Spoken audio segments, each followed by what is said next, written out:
Channel global science IQ। I hope आप सभी लोग बहुत ही अच्छे होंगे, बिंदास होंगे और आपकी तैयारी भी बहुत ही बेहतरीन चल रही होगी। तो सबसे पहले हमारे सभी प्यारे प्यारे स्टूडेंट्स को गुड इवनिंग, शुभ संध्या, राधे राधे, जय श्री कृष्णा, जय माता दी। स्टूडेंट्स, आज हम आपके लिए केमिस्ट्री का एक बहुत ही इम्पोर्टेंट टॉपिक लेकर के आए हैं जिसका नाम है कोलाइडी विलयनों का वर्गीकरण। ये जो वर्गीकरण है वो हम आपको भौतिक अवस्था से कराएंगे। देखो स्टूडेंट्स, कोलाइडी विलयनों का वर्गीकरण कहीं एक टाइप से है, ठीक है, लेकिन आज हम जो कोलाइडी विलयन का वर्गीकरण आपके सामने रखेंगे वो आपका भौतिक अवस्था के आधार पर होगा, ठीक है। लेकिन एक बात का विशेष ध्यान रखिएगा, ये भौतिक अवस्था से जो वर्गीकरण है वो आपके लिए बहुत ज्यादा कीमती है। साथ ही साथ आपका 28 जुलाई को होने वाला CP नेट एग्जाम, उसके लिए तो बहुत ज्यादा इम्पोर्टेंट है। इस यहाँ से क्वेश्चंस बनते हैं एग्जाम में। आज इस टॉपिक को, छोटा सा टॉपिक जो है, इसको हम सॉल्व करा रहे हैं। कल इससे लगभग 20+ क्वेश्चंस हम लेकर के आएंगे 3 बजे लाइव स्ट्रीम में, और अदर भी होंगे। यानी कि ये छोटा सा टॉपिक है, इस पूरे चैप्टर से हम लेकर के आएंगे क्वेश्चन, लगभग 40 क्वेश्चन। तो दोपहर 3 बजे लाइव आना कभी ना भूलें। और साथ ही साथ मॉर्निंग 5 बजे हम लाइव स्ट्रीम कराते हैं जहां पे हम प्रीवियस ईयर क्वेश्चन सॉल्व करा रहे हैं। नीट, CBSE, AIPMT के पूछे हुए क्वेश्चन को मॉर्निंग 5 बजे सॉल्व कराते हैं, और साथ ही साथ 3 बजे चैप्टर वाइज क्वेश्चंस का मॉक टेस्ट लिया जा रहा है। लगातार आपकी तैयारी 28 जुलाई को टारगेट रखते हुए कराई जा रही है, ठीक है। और हम ये भी आपको भरोसा दिलाते हैं कि हम वो बेहतरीन कंटेंट देने का प्रयास करेंगे जहां से आप लगभग 33 जो आपके क्वेश्चंस होते हैं, 33 में 30 क्वेश्चंस हमारे इस चैनल से फंसे आकर के, और साथ ही साथ हम आपको बेहतरीन कराने का प्रयास करेंगे। तो जो भी स्टूडेंट्स चैनल से न्यू जुड़ते हैं वो चैनल को सब्सक्राइब करके बेल आइकन को दबा के ऑल पर क्लिक जरूर कर लें, जिससे आने वाली वीडियो के नोटिफिकेशन आपके पास टाइम टू टाइम पहुंचते रहे। चलिए ज्यादा समय न लेते हुए डायरेक्ट हम आज के टॉपिक पे बात करेंगे। देखो, हमने जैसा कि अभी बोला कि कोलाइडी विलयनों का वर्गीकरण कहीं एक टाइप से है, लेकिन मेन जो आज हम आपको कराने जा रहे हैं वो भौतिक अवस्था से है। सबसे पहले हम जरा कोलाइडी विलयन को समझते हैं कि ये है क्या। देखो स्टूडेंट्स, एक शब्द आप लोगों ने सुना होगा, विलयन। क्या? विलयन। विलयन के बारे में सभी को नॉलेज होगी। विलयन क्या है? तो देखो, विलयन की बात की जाए तो ये विलेय और विलायक से मिलकर के बना होता है। विलेय और विलायक से मिलकर के हमारा विलयन बना होता है। विलायक,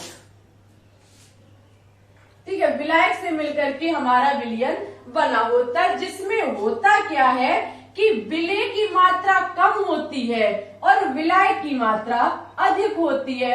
अच्छा, एक छोटा सा एग्जांपल जाना पहचाना हम लेंगे, जैसे कि शरबत का बनना। आपको पता है, जब घर में गेस्ट आते हैं तो हम शरबत बनाते हैं। शरबत में होता क्या है कि आप क्या काम करते हैं, जल को डालते हैं, यानी कि वाटर, पानी को डालते हैं, साथ ही साथ उसमें चीनी को मिलाते हैं, और अदर चीज भी यूज करते हैं, जैसे कि नींबू हुआ और काला नमक हुआ, कई चीजें उसमें यूज की जाती हैं। लेकिन मेन चीज इसमें क्या है? जल और चीनी। बड़ा ध्यान से समझिएगा, जल और चीनी। आपने देखा होगा कि यदि जल हमने 1 गिलास लिया तो हम 1 गिलास चीनी नहीं लेंगे। ऐसा नहीं है कि शरबत बनाने के लिए 1 गिलास जल और 1 गिलास चीनी चाहिए, नहीं, बिल्कुल भी नहीं। 1 गिलास जल है तो उसमें हम लगभग 2 से 2.5 चम्मच, यानी कि 1-1.5, जितनी आप स्वादानुसार। इट्स ओके, यहाँ हम कोई आपका शरबत बना के तैयार नहीं कर रहे हैं, ओनली आपको बता रहे हैं। तो हम यहाँ पे क्या करते हैं, जल की जो मात्रा होती है वो कैसी होती है? अधिक होती है, और जबकि चीनी की जो मात्रा होती है वो कैसी होती है? कम होती है। अच्छा, जब इसकी मात्रा कम होगी तो ये हमारा विलेय होगा, और जल की मात्रा अधिक होती है तो जल हमारा क्या होगा? विलायक होगा। जल और चीनी को मिला देने पर बनने वाला पदार्थ हमारा शरबत होता है, और शरबत को साइंस में कहा जाएगा कि एक विलयन पदार्थ बन के तैयार हो गया। ठीक है, जिसमें कम मात्रा में चीनी है, अधिक मात्रा में जल है। याद रखिएगा, हमेशा विलेय को विलायक में घोला जाता है। कहने का मतलब है विलेय हमारी क्या है? चीनी। विलायक क्या है? पानी। तो चीनी में जल को कभी नहीं घोला जा सकता है, लेकिन जल में चीनी को घोला जा सकता है। सभी को पता है कि आप चीनी में कभी भी जल को नहीं घोल पाओगे। आपको क्या काम करना पड़ेगा कि जल में चीनी को घोलना पड़ेगा। तो वही है कि विलेय को हमेशा विलायक में घोला जाता है, और घोलने के बाद बनने वाला पदार्थ हमारा विलयन होता है। हमें भरोसा है कि यहाँ तक आपको बहुत अच्छे से समझ में आया होगा। ठीक है, इसी प्रकार से हमारा होता है कोलाइडी विलयन। इसी प्रकार से हमारा होता है क्या? कोलाइडी विलयन।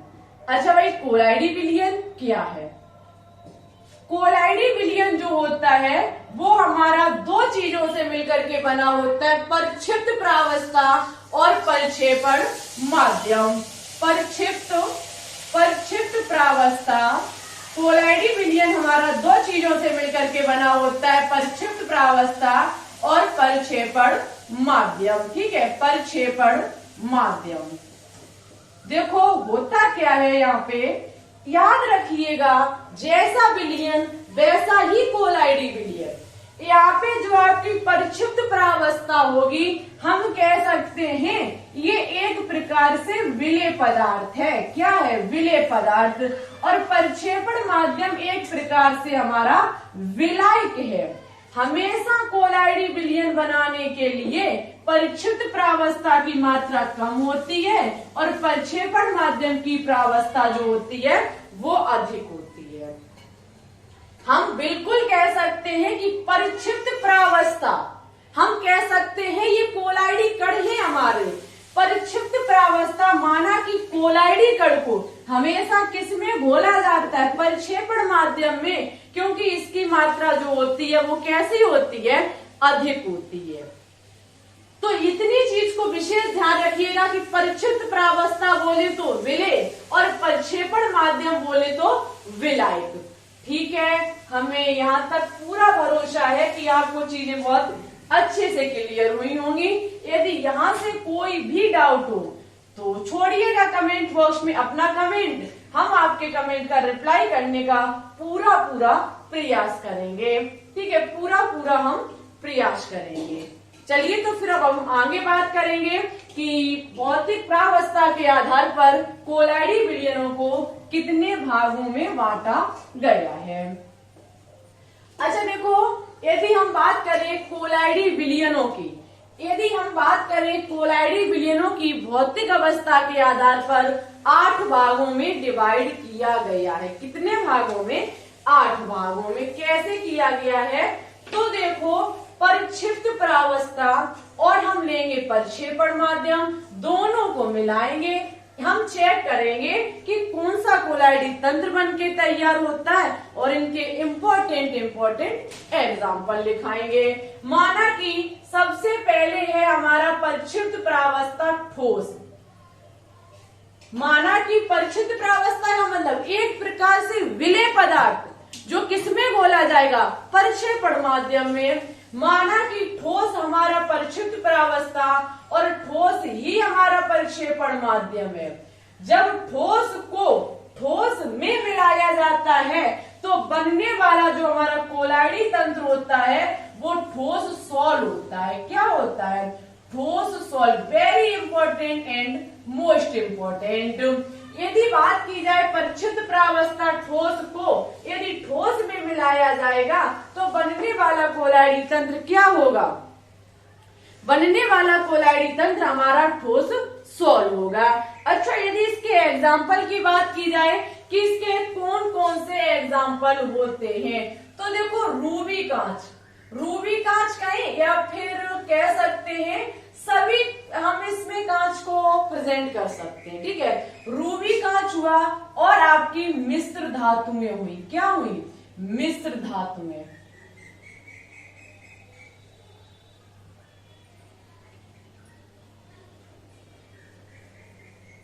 मिश्र धातुएं। ठोस को ठोस में मिलाया जाता है, कोलाइडी तंत्र ठोस सॉल बनता है और उदाहरण है रूबी कांच और हमारी मिश्र धातुएं। ठीक है, अब बेटा क्या करेंगे हम कि परिक्षित प्रावस्था तो ठोस ही रखेंगे, यानी कि जो घोला जाने वाला पदार्थ होगा वो तो ठोस ही होगा, लेकिन इसे घोला किस में जाएगा? द्रव, लिक्विड मैटर में घोला जाएगा। जब परिक्षित प्रावस्था हमारी ठोस है, प्रक्षेपण माध्यम हमारा द्रव है, तो बनने वाला जो हमारा कोलाइडी तंत्र होगा वो हमारा सॉल होगा। क्या होगा? सॉल होगा। बहुत इंपॉर्टेंट है और सॉल से हमेशा एग्जाम में क्वेश्चंस पूछे जाते हैं। ठोस को जब द्रव में घोला जाता है तो कोलाइडी तंत्र सॉल बनता है, और यदि इसके एग्जाम्पल की बात की जाए तो हमारा पेंट, ये पेंटने वाला पेंट नहीं है, ये कलर जो दीवारों पे किया जाता है, कलर यानी कि जो रंगाई के काम आता है पेंट। साथ ही साथ आपकी प्रोटीन, प्रोटीन में क्या होता है कि कोई ठोस पदार्थ जो परिक्षित प्रावस्था में है उसे प्रक्षेपण द्रव में घोला जाता है। ठीक है, और नेक्स्ट है आपका जल में स्टार्च। जल में स्टार्च भी आपका किसका उदाहरण है? सॉल का उदाहरण है। किसका उदाहरण है? सॉल का उदाहरण है। अच्छा, आगे परिक्षित प्रावस्था हमारी ठोस ही रहेगी, लेकिन इसको घोला जाएगा गैस में। किसमें घोला जाएगा? गैस में घोला जाएगा। तो बनने वाला जो हमारा कोलाइडी तंत्र होगा वो होगा, हम कह सके तो कह सकते हैं ठोसों का एरोसॉल, या फिर ओनली लिख दीजिए एरोसॉल। क्या लिख सकते हैं? एरोसॉल। ठीक है, ठोस को ठोस में घोला जाएगा ठोस सॉल, ठोस को द्रव में घोला जाएगा सॉल, ठोस को गैस में घोला जाएगा एरोसॉल। अच्छा भाई, यहां से एग्जाम में वास्तविकता क्वेश्चंस बनते हैं। यहां से कैसे? माना कि एग्जाम्पल है आपका ज्वालामुखी की धूल, ज्वालामुखी की धूल या फिर कोई भी धूल। ठीक है, ज्वालामुखी की धूल, ज्वालामुखी की धूल, और साथ ही साथ आपका हुआ धुआं। क्या हुआ? धुआं। धुआं और ज्वालामुखी की धूल जो है वो आपके एरोसॉल कोलाइडी तंत्र के एग्जाम्पल हैं, जहां पे ठोस को गैस में घोला जाता है, किसी ठोस पदार्थ को गैस में घोला जाता है। ठीक है, अच्छा ये हमारी ठोस की बात हो गई। हमने ठोस को लिया और तीनों अवस्थाओं में घोर के देखा, तो यहाँ ठोस सॉल बना, यहाँ सॉल बना और यहाँ पे एरोसॉल बना। अच्छा भाई, अब हम आगे बात करेंगे द्रव की। जब द्रव को ठोस में घोला जाता है, जब द्रव को ठोस में घोला जाता है तो बनने वाला जो हमारा कोलाइडी तंत्र होता है वो जेल होता है। क्या होता है? जेल। वेरी इंपॉर्टेंट है कि जब द्रव को ठोस में घोला जाता है तो बनने वाला कोलाइडी तंत्र हमारा जेल होता है। ये पूछा जाता है एग्जाम में। और यदि इसके एग्जाम्पल की बात की जाए तो बूट पॉलिश, जो जूतों पर कराई जाती है बूट पॉलिश, इसका एग्जाम्पल है बूट पॉलिश। ठीक है, और भी कई एक एग्जाम्पल है, जैसे कि मक्खन हुई, जेली हुआ और हमारा पनीर हुआ। मक्खन, मक्खन भी जेली का उदाहरण है डियर, याद रखिएगा। मक्खन, पनीर, मक्खन हुआ आपका, पनीर हुआ, और साथ ही साथ आपकी क्या हुई? आपकी जेली हुई। क्या हुई? जेली। ये किसके उदाहरण है? जेल के, जिसमें द्रव को ठोस में घोला जाएगा। आगे हम द्रव को द्रव में घोलेंगे। ये तो स्टार लगा लीजिए, यहाँ पे स्टार लगा दीजिए, पक्का एग्जाम में क्वेश्चन पूछा जा सकता है आपके, और कई एक बार पूछा गया है। द्रव को द्रव में घोलने पर बनने वाला कोलाइडी तंत्र जो होता है वो हमारा पायस होता है। क्या होता है? पायस।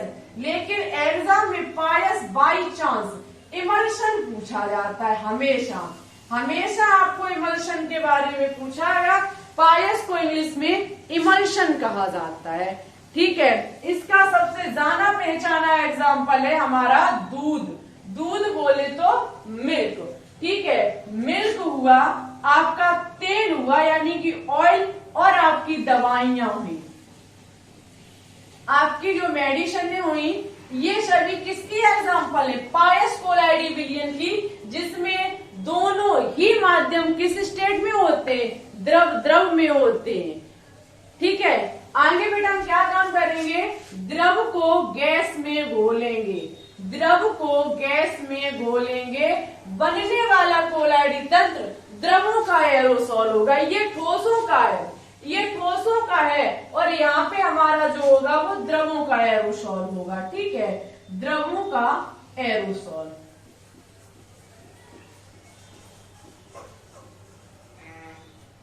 द्रवों का एरोसोल। यदि इसके एग्जाम्पल की बात की जाए तो याद रखिएगा, यहां से ये पॉइंट, इस पर भी स्टार लगा लीजिए, ये भी बहुत इंपॉर्टेंट है। द्रव को जब गैस में घोला जाता है, बनने वाला कोलाइडी तंत्र द्रवों का एरोसोल होता है।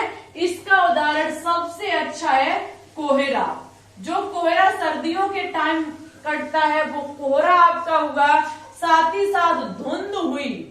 क्या हुई? धुंध। धुंध के साथ साथ एक और इसका एग्जाम्पल है बादल। ये भी किसका एग्जाम्पल है? आपका द्रवों का एरोसोल। ठीक है, आगे हम बात करेंगे गैस के बारे में। हमारा द्रव हो गया, ठोस भी हो गया। अब हम बात करेंगे गैस के बारे में। भाई एक बार फोन को भी चेक करते हैं, कहीं ओवरहीट तो नहीं हो गया। चलिए ठीक है, देखो क्या काम करेंगे। गैस को जब हम ठोस में घोलेंगे, गैस को जब किस में घोला जाएगा? ठोस में घोला जाएगा।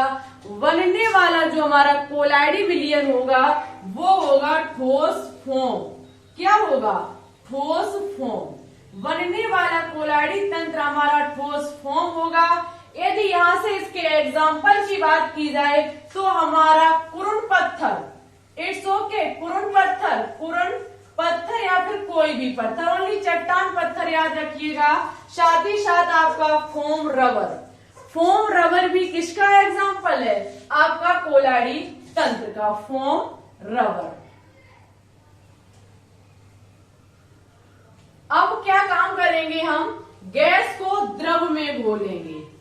गैस को किसमें घोल के दिखाएंगे? द्रव में घोल के दिखाएंगे। बनने वाला जो हमारा कोलाइडी तंत्र होगा वो हमारा झाग, या फिर हम जिसको फोम कहते हैं। क्या कहते हैं? फोम। झाग, झाग या फिर हमारा फोम। ये भी इंपॉर्टेंट है। यहाँ पे एग्जाम्पल की बात की जाए तो आपका साबुन का झाग, सभी ने देखा होगा कपड़े धुलते टाइम साबुन का झाग। साबुन के झाग के साथ साथ आपकी सभी क्रीमें जो आप यूज करते हैं, ये सभी क्रीमें हुई। ठीक है, आपकी क्रीम हुई। और एक और इसका एग्जाम्पल है सोडा वाटर। सोडा वाटर तो भाई सभी ने देखा होगा। नहीं देखा तो तारक मेहता का उल्टा चश्मा सभी ने देखा होगा। तो आपने देखा होगा वहां सोडा वाटर भी पिया जाता है ना, सभी ने देखा होगा। ठीक है, अच्छा देखो अब हम बात करेंगे। अब आपका क्वेश्चन हो सकता है कि गैस में गैस को क्यों नहीं पढ़ाया? तो जानकारी के लिए बता दें कि कभी भी गैस में गैस को नहीं घोला जाता। कब? कोलाइडी विलियन के लिए। यदि गैस में गैस को घोल देंगे तो हमारा समांगी विलियन बनके तैयार हो जाएगा, बट कोलाइडी विलियन बनके तैयार नहीं होगा। ठीक है, तो देखो जब हमारी परिचित, एक बार चीजों को रिवाइज कराएंगे। परिचित प्रावस्था तीनों बार हमने ठोस ली। प्रक्षेपण माध्यम, ठोस में ठोस को घोला, ठोस सॉल बना। रूबी कांच मिश्र धातु इसके एग्जाम्पल। ठोस को द्रव में घोला, बनने वाला कोलाइडी तंत्र सॉल। उदाहरण पेंट प्रोटीन, जल में स्टार्च। ठोस को गैस में घोला, बनने वाला कोलाइडी तंत्र एरोसोल, जिसका उदाहरण ज्वालामुखी की धूल और धुआं। द्रव को ठोस में घोला तो हमारा बनने वाला कोलाडी तंत्र जेल, जिसका उदाहरण बूट पॉलिश, मक्खन और हमारा पनीर जेल है। द्रव को द्रव में घोला, बनने वाला कोलाडी तंत्र पायस यानी कि इमल्शन, उदाहरण सबसे इंपॉर्टेंट मिल्क है और तेल दवाइयां हैं। द्रव को गैस में घोला, द्रवों का एरोसॉल बना, कोहरा, धुंध, बादल इसके एग्जाम्पल हैं। गैस को ठोस में घोला, ठोस फॉर्म बन के तैयार हुआ। कुरुन पत्थर, फोम रबर इसके एग्जाम्पल हैं। साथ ही साथ गैस को द्रव में घोला तो झाग और फोम कोलाडी तंत्र बन के तैयार हुआ। और साबुन का झाग, क्रीम, सोडा, वाटर, ये इसके एग्जाम्पल है। ट्रिक ऐसे याद कर सकते हैं, ठोस ठोस की जब हम लेंगे तो ठोस ठोस है तो ठोस एरोसॉल, वो ठोस सॉल और वो ठोस द्रव क्रमशः एक दिमाग में फीड कर लेंगे। देखो पहले ठोस सॉल आया, फिर ठोस को हटा दीजिए, ठोस द्रव यानी कि सॉल हो गया, और ठोस को गैस तो हमारा एरोसॉल हो गया। बहुत इजी है समझना। और द्रव द्रव तो सभी को पता है पायस होता है। द्रव और ठोस की बात की जाए, द्रव ये हमेशा याद रखिएगा, एग्जाम्पल में प्रक्षेपण माध्यम पहले दिया जाता है, परिच्छिन्न प्रावस्था बाद में दी जाती है, इस बात का भी विशेष ध्यान रखिएगा। द्रव को ठोस में घोला जाता है तो जेली बनता, जेल बनता, और द्रव को गैस में या ठोस को गैस में, दोनों की बात, तो ठोस का एरोसॉल या द्रवों का एरोसॉल। गैस को ठोस में घोला जाएगा, ठोस फोम बनेगा, गैस को द्रव में घोला जाएगा, गैस फोम, झाग बनेगा, फोम बनेगा। ठीक है, हमें उम्मीद है कि आपको ये टेबल समझ में आ गई होगी। यदि समझ में आई हो तो प्लीज कमेंट बॉक्स में कमेंट करके बताइएगा। तो कल प्रश्न रसायन चैप्टर जो आपका था, आज की क्लास में हमने मॉक टेस्ट लिया था, उसका दोबारा कल मॉक टेस्ट लिया जाएगा। उन क्वेश्चनों का नहीं, क्वेश्चन चेंज होंगे, सब चेंज होगा। पीडीएफ पूरी पीपीटी आपकी दूसरी बनी होगी, लेकिन संबंधित इन्हीं से क्वेश्चंस होंगे। लगभग हम आपके लिए 40 क्वेश्चंस लेकर के आएंगे। यदि इस टेबल को आपने लर्न कर लिया, गारंटी के साथ आपसे क्वेश्चंस नहीं छूटेगा। ठीक है, तो इस टेबल को रट लीजिए, याद कर लीजिए, 28 जुलाई को काम आएंगे। तब याद करोगे काश हम पढ़ लेते। ठीक है, साथ ही साथ मॉर्निंग 5 बजे लाइव जरूर आया करें। और हमारा एक विचार है कि कल मॉर्निंग 5 बजे लाइव लेने के बाद, 3 बजे लाइव लेने के बाद एक न्यूमेरिकल की महामैराथन क्लास को डाल दिया जाए। लगभग 1.5 घंटे की क्लास रहेगी आपकी, जो हम इस बोर्ड पर बनाएंगे और आपको देंगे। ठीक है, अपलोड करेंगे क्लास, सभी केमिस्ट्री के न्यूमेरिकल का एक एक एग्जाम्पल और फॉर्मूले आपके लिए बना दी जाए। यदि आप इस चीज को देखने के लिए तैयार हैं तो ज्यादा से ज्यादा कम से कम 50 या कमेंट हो जाए क्लास में, तो आपको कल न्यूमेरिकल की क्लास 100% मिलेगी। ठीक है, लेकिन जबरदस्त कमेंट्स होने चाहिए। साथ ही साथ आज की वीडियो में भरपूर प्यार होना चाहिए आपका। क्लास को लाइक कर दीजिए, दोस्तों के साथ शेयर कर दीजिए। चैनल पे अभी न्यू है तो चैनल को सब्सक्राइब करके बेल आइकन को दबा के ऑल पर क्लिक कर लीजिए, जिससे आने वाली वीडियो के नोटिफिकेशन आपके पास टाइम टू टाइम पहुंचते रहे। हमारे प्रिय स्टूडेंट्स, आप हमारे टेलीग्राम चैनल से जुड़ जाएं, लिंक डिस्क्रिप्शन में डली हुई है। वहां पे हर क्लास की पीडीएफ आपको दी जाएगी और देते भी आ रही हैं हम लगातार, तो उसको ज्वाइन कर लीजिए, वहां पे आपको क्वेश्चंस मिल जाते हैं। ठीक है, तो हमें उम्मीद है कि आज की क्लास को आप भरपूर तरीके से शेयर करेंगे। चलिए तो चलते मिलते हैं मॉर्निंग 5 बजे। ओके, अपना ख्याल रखिएगा, अच्छे से पढ़ते रहिए, मेहनत लगन के साथ तैयारी करते रहिए, जिससे कि आपके बदन पर बहुत जल्द व्हाइट कोट हो। ठीक है, okay, thanks for watching this video. जय हिंद, जय भारत, ऑल द बेस्ट।